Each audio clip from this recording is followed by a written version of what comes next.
08 92 23 95 20. 08 92 23 95 20.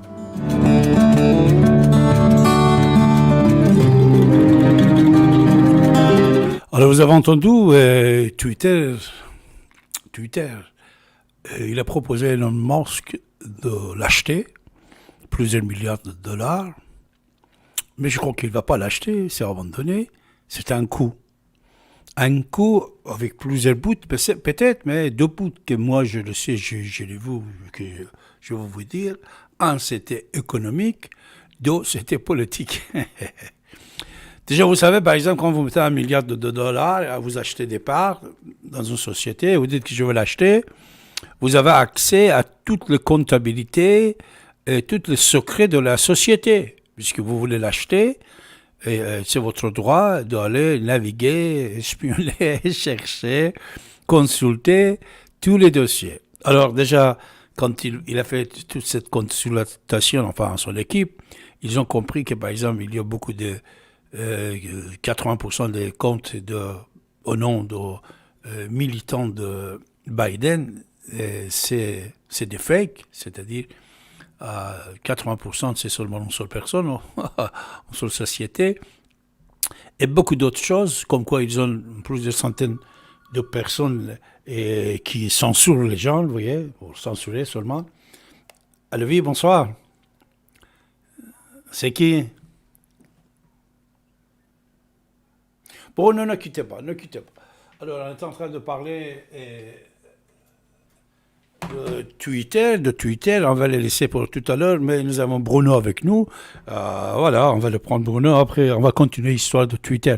Peut-être Bruno, il sait des choses, il va nous dire. Bonsoir Bruno. Bruno, bonsoir. Bonsoir. On vous écoute. Oui, donc moi j'appelais en fait, c'était juste pour, on va dire, partager un petit billet d'humeur général concernant la situation actuelle.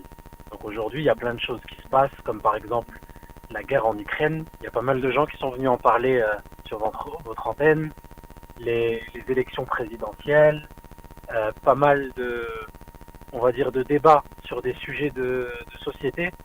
Par exemple, lorsque l'on parle de la PMA, de la GPA, etc.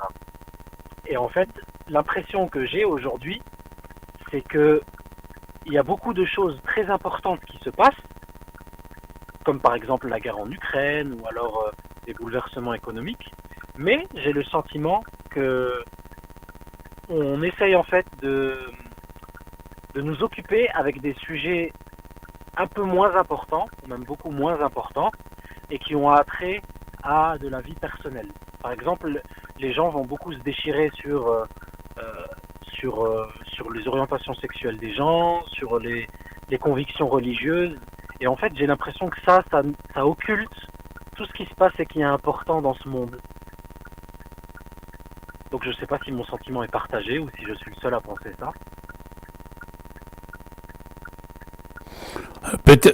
Peut-être, Bruno, vous avez raison. Toujours, il y a des sujets qui mettent devant vos pieds et que vous oubliez d'autres sujets qui est le plus important. Ça peut être possible. Exactement, oui. Et mettre devant nos pieds, c'est un terme très approprié.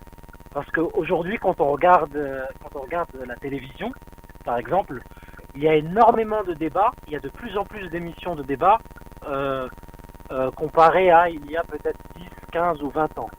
Mais ces émissions de débat, en fait, ne traitent jamais des choses en profondeur.